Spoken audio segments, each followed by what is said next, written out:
Good morning बच्चों। तो कैसे हैं आप लोग? आई होप कि आप लोग बहुत अच्छे होंगे, खुश होंगे, मस्त होंगे, खुशहाल होंगे और मन लगाकर पढ़ते होंगे। पिछली क्लास में हम टेम्पल आर्किटेक्चर के बारे में पढ़ाए थे और टेम्पल आर्किटेक्चर में नागर शैली के बारे में बताए थे। तो आज हम उससे आगे पढ़ेंगे। तो देखिए, नागर शैली में बहुत कुछ पढ़ा चुके थे, उसके बाद उसमें बाकी थी कि उसकी क्या क्या विशेषताएं हैं, वो हम आगे जानते हैं इस क्लास में। ठीक है, ये हम पढ़ते हैं। स्कूल ऑफ नागर शैली कहता है, the main sanctum garbhagriha of the temple is square in plan. क्या कहता है कि जो ये गर्भगृह जो है इस टेम्पल में, वो चौकोर आकार का है, स्क्वायर शेप में। किस शेप में है? स्क्वायर शेप में है। ठीक है। अब कहता है कि एक टॉल कर्व लाइनर, क्या कहता है, लंबा वक्राकार ये रेखीय शिखाड़ा इज कंस्ट्रक्टेड एबव द संगम। इसमें कहा जा रहा है कि जो शिखर जो है, एक बड़ी शिखर होती है किसके सामने में? तो गर्भगृह के सामने में एक बड़ी शिखर बनी होती है और संगम होता है गर्भगृह। क्या होता है? गर्भगृह। ठीक है।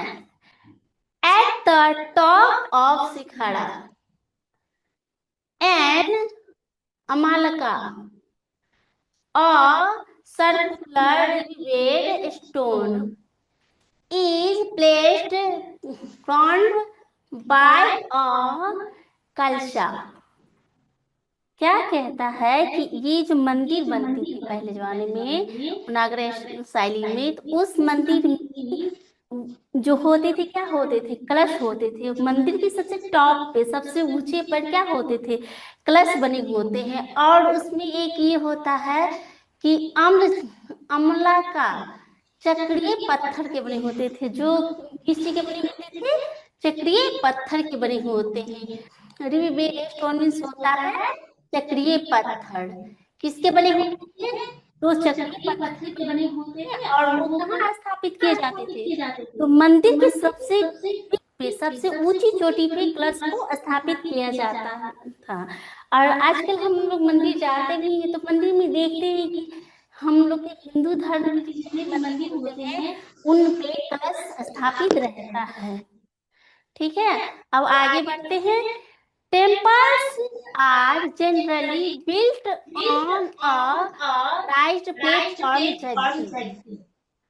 क्या कहता है कि मंदिर जब भी बनती थी, सामान्य रूप से उस समय में जब मंदिर बनती थी तो कहाँ बनती थी? तो ऊंचे स्थान पे बनती थी, ऊंचे चबूतरे पे बनती थी, जिसको क्या कहते थे हम लोग? जगती कहते थे, जिसको जगती के नाम से जाना जाता था।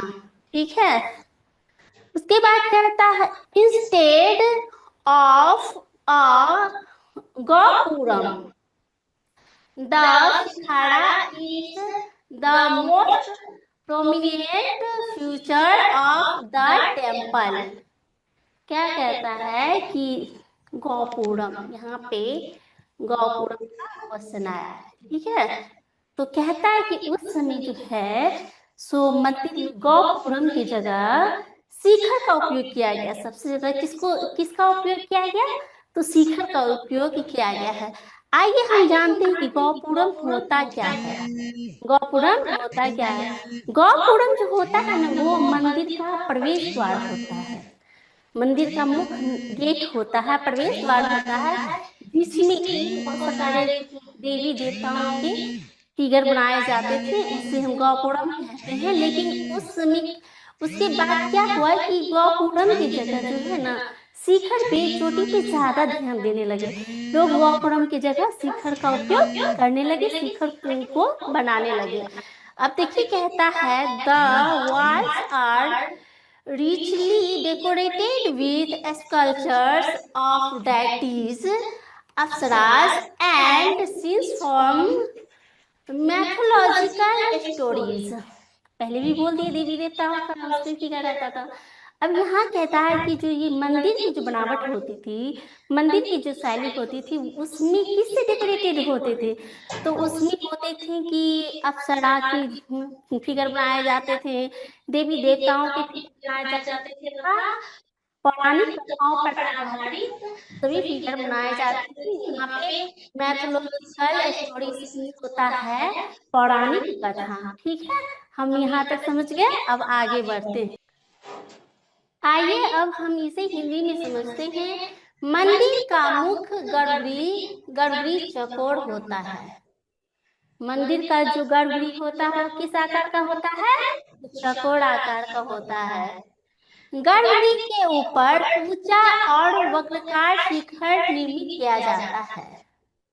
गर्भगृह के जो ऊपर होते हैं, गर्भगृह के बारे में पहले भी बता चुके हैं कि मंदिर के बीचों बीच छोटा सा गृह होता है जिसमें मुख्य देवताओं को रखा जाता था, उसे ही गर्भगृह कहते हैं। तो गर्भगृह के ऊपर क्या होता था कि एक वक्राकार ऊंचा शिखर निर्मित किया जाता था और शिखर के शीर्ष पर आमलक चक्रीय पत्थर तथा उसके ऊपर कलश स्थापित होता है। तो क्या कहता है कि उस मंदिर के ऊपर जो होते हैं क्या होते थे? आमलक होते हैं और एक चक्रीय पत्थर होते हैं। क्या होते हैं? पत्थर और कलश। उस कलश स्थापित किए जाते थे। चक्रीय पत्थर का एक कलश बना होता था जो कि गर्भगृह के ऊपरी शिखर पर उसे स्थापित किया जाता था। ठीक है। मंदिर परिसर में गौपुरम की बजाय शिखर अधिक प्रमुख होता है। कहता है कि मंदिर के परिसर में जो होते हैं ना, वो गौपुरम के बजाय शिखर अधिक प्रमुख होते हैं, जो पहले हम बता दिए। और दीवारों पर देवताओं, अप्सराओं तथा पौराणिक कथाओं से संबंधित सुंदर मूर्ति कला पाई जाती है। क्या कहते हैं कि इस मंदिर के ऊपर, ठीक है, जो मंदिर बनाए जाते हैं, ये सारी बातें किसकी हो रही है? तो नागर शैली की बातें हो रही हैं। तो उन मंदिर के दीवारों पर क्या बनाए जाते थे? तो अप्सराओं के, देवताओं के तथा पौराणिक कथाओं से संबंधित फिगर उस पे बनाए जाते थे। इस पर तो मंदिर के गर्भगृह के ऊपर जो चबूतरे चौकोर आकार के होते थे उस पे बनाए जाते थे। ठीक है, हम यहाँ तक समझ गए। अब आगे बढ़ते हैं। The future of Nagara style क्या कहता है? The future of Nagara style, Nagara style के बारे में हम जानेंगे। The temple generally followed the panchayatana style of temple making which consisted of subsidiary. क्या कहता है? Subsidiary shrine lay art in a crucified ground plane. क्या कहता है? Crucified ground plane with respect to the principal shrine, with to the principal shrine.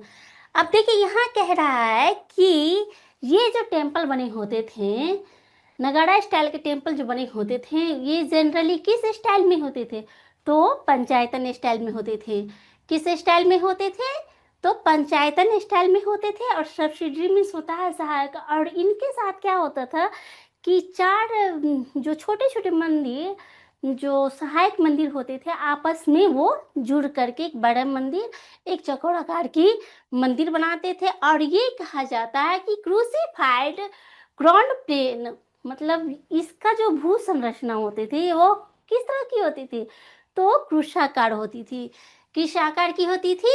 क्रूशाकार की होती थी, जो कि प्रिंसिपल श्राइन, जो कि मेन मंदिर से, प्रिंसिपल श्राइन, श्राइन मीन्स होता है मंदिर, जो कि मेन मंदिर से जुड़ा होता था, प्रिंसिपल श्राइन। अब कहता है कि there was presence of assembly halls और mandapas in front of the principal shrine. कहते हैं कि इसके साथ जो होता था, क्या होता था कि जो ये मंडप से जो जुड़े होते थे मेन मंदिर, उसमें एक असेंबली हॉल होती थी। क्या होती थी? असेंबली हॉल, यानी कि प्रार्थना का कक्ष होता था बहुत बड़ा, जहाँ श्रद्धालु एक साथ बैठ करके प्रार्थना पूजा आराधना कर सकते थे। ठीक है, तो आइए हम इसे हिंदी में समझते हैं। क्या कहता है कि नागर शैली की विशेषता, किसकी विशेषता? तो नागर शैली की विशेषता, फ्यूचर ऑफ नगाड़ा स्टाइल। क्या कहता है? Future of Nagara style. देखिए क्या कहता है, क्या कहता है? मंदिर सामान्यतः पंचायतन शैली में बनाए जाते थे। किस स्टाइल में बनाए जाते थे? तो पंचायतन स्टाइल में। इस शैली में मुख्य मंदिर के साथ 4 सहायक मंदिर होते थे। किसके साथ? तो मतलब मेन मंदिर के साथ। और ये सारे स्टाइल किस में है? तो पंचायतन स्टाइल में। और ये किस किस विशेषता है? किस शैली की ये विशेषता है? तो नागर शैली की विशेषताएं हैं। जो मुख्य मंदिर के चारों ओर क्रुशाकार क्रॉस भू योजना में स्थित होते थे। ये जो मेन मंदिर होते हैं, इसके साथ जो छोटे छोटे सहायक मंदिर जो आपस में जुड़े होते थे, तो वो सभी किस योजना में होते थे? वो सभी क्रुशाकार होते थे। किस आकार में होते थे? क्रुशाकार, यानी कि क्रॉस के समान होते थे। और उसके बाद कहता है मुख्य गर्भगृह के सामने, जो कहता है कि मेन जो गर्भगृह होता था उसके सामने सभा मंडप, क्या होता था? सभा मंडप, यानी कि असेंबली हॉल या मंडपों की उपस्थिति होती थी। या मंडपों की क्या होती थी? उपस्थिति होती थी, जहां श्रद्धालु एकत्र होकर पूजा अर्चना करते थे। क्या करते थे? तो पूजा अर्चना करते थे। कहाँ पर? कहाँ पे? तो पंचायतन शैली के मंदिर में ये सारी बातें देखने को मिलती है। कहाँ मिलती है सारी बातें देखने को? तो पंचायतन शैली में। ठीक है, हम यहाँ तक समझ गए। अब आगे बढ़ते हैं। अब देखिए आगे क्या कहता है इसी में। Outside the garbhagriha image of the river goddess Ganga and Yamuna were placed. Outside क्या कहते हैं कि आउटसाइड मीन्स होता है बाहर। आउटसाइड मीन्स क्या होता है? तो बाहर।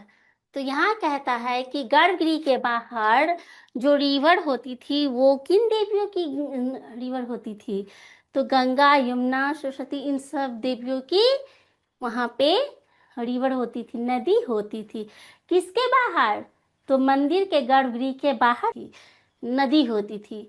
अब कहता है, क्या कहता है? Generally there were no water tank और reservoirs present in the temple premises।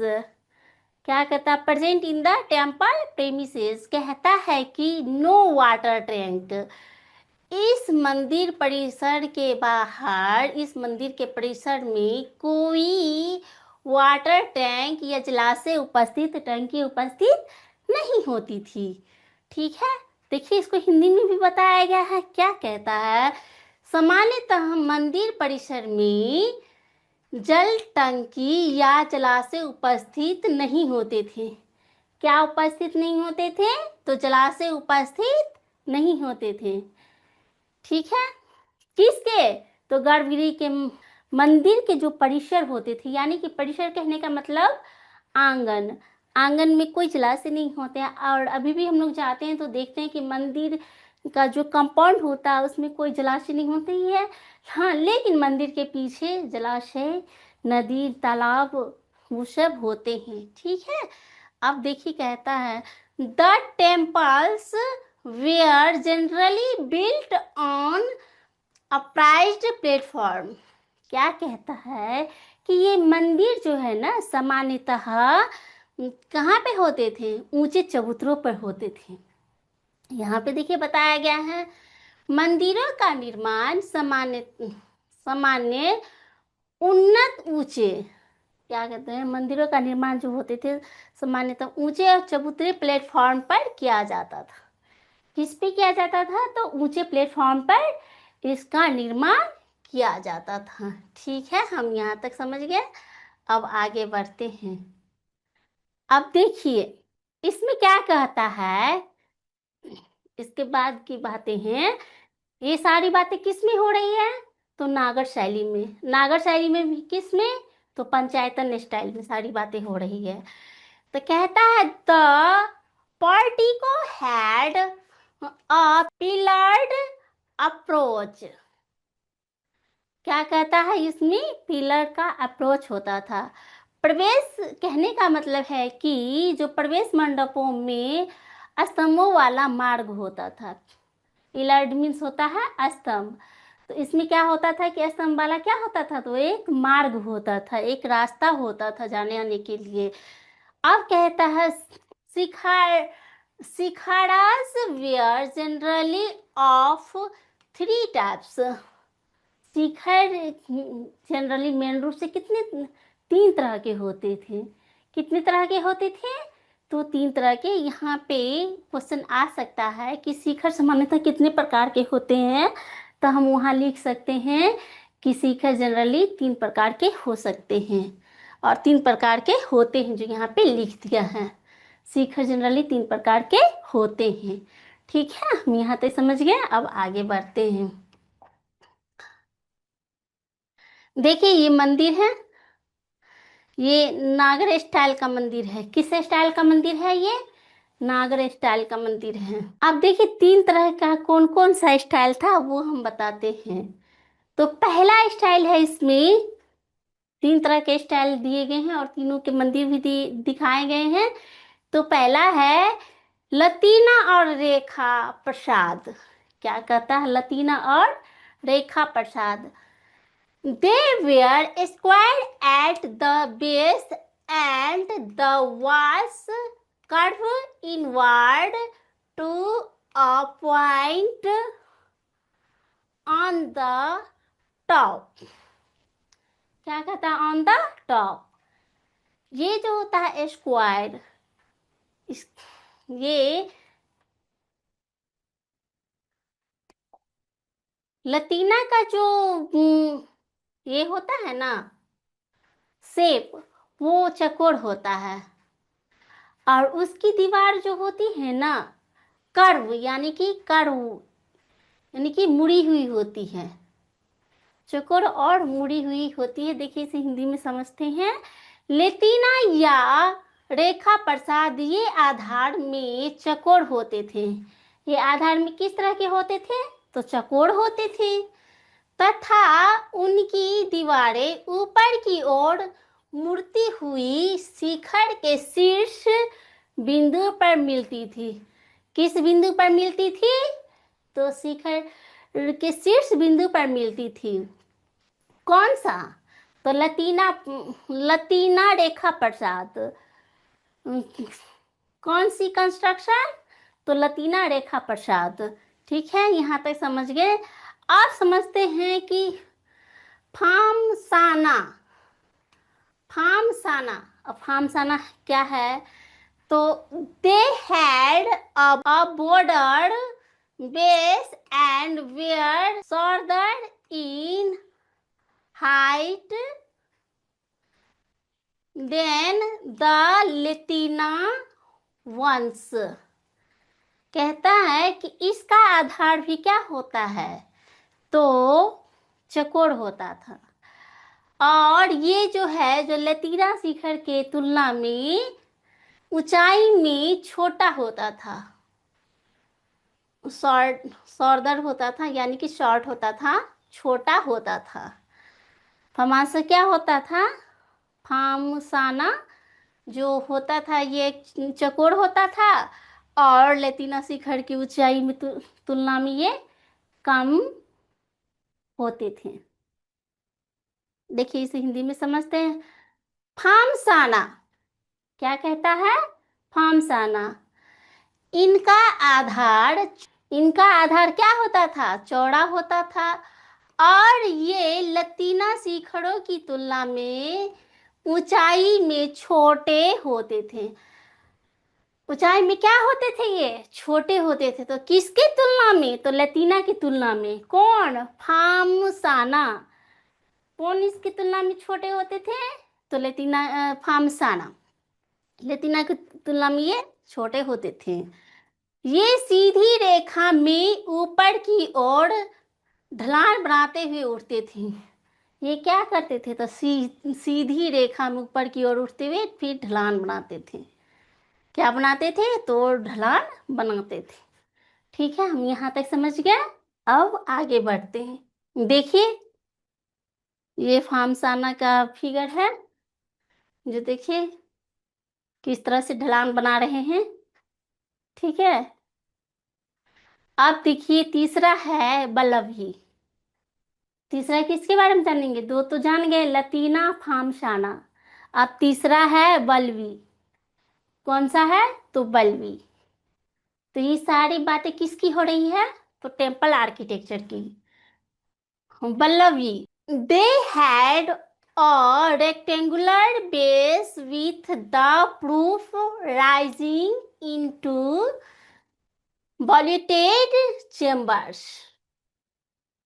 क्या कहता है कि ये जो बल्लवी होता है इसका आकार भी क्या होता है? रेक्टेंगुलर, मतलब आयताकार होता है। कौन सा आकार होता है? तो आयताकार होता है। ठीक है, और इसमें क्या होता है? तो वोल्टेड होता है। वोल्टेड और चेम्बर यानी कि वोल्टेड चेम्बर्स यानी कि वोल्टेड कक्ष होते हैं। तो कहता है दे वेयर आल्सो कॉल्ड वैगन वैल्यूटेड रूप्स, जो कि वैगन वैल्यूटेड छत कहा जाता है, जिसे हम क्या कहते हैं? वैगन वैल्यूटेड रूफ यानी कि वैगन वैल्यूटेड छत कहते हैं। आइए इसे हम हिंदी में समझते हैं। बल्लभी क्या कहता है? बल्लभी। इनका आधार, बेस यानी कि आधार, इनका आधार आयताकार होता था। इनका आधार क्या होता था? तो आयताकार होता था। और इनकी छत ऊपर की ओर उठती हुई, इनकी छत कैसी थी? तो ऊपर की ओर उठती हुई मेहराबदार। कौन सा आकार? तो मेहराबदार वोल्टेड कक्षों के रूप में बनी होती थी। किस कक्ष के रूप में बनी होती थी? तो मेहराबदार वोल्टेड कक्ष के रूप में बनी होती थी। इन्हें वैगन वोल्टेड छतें भी कहा जाता था। इन्हें क्या कहा जाता था? वैगन वोल्टेज छत भी कहा जाता था। ठीक है, हम यहाँ तक समझ गए। अब आगे बढ़ते हैं। तो देखिए, ये है मंदिर, जो वोल्टेज छत है, मेहराबदार। देखिए इस सब में मेहराबदार बना हुआ है। ठीक है, ओके बच्चों, आई होप कि मेरी यह वीडियो आप लोग को बहुत अच्छी लगी होगी। अब हम आप लोगों से मिलते हैं नेक्स्ट क्लास में। Okay, bye bye, thank you.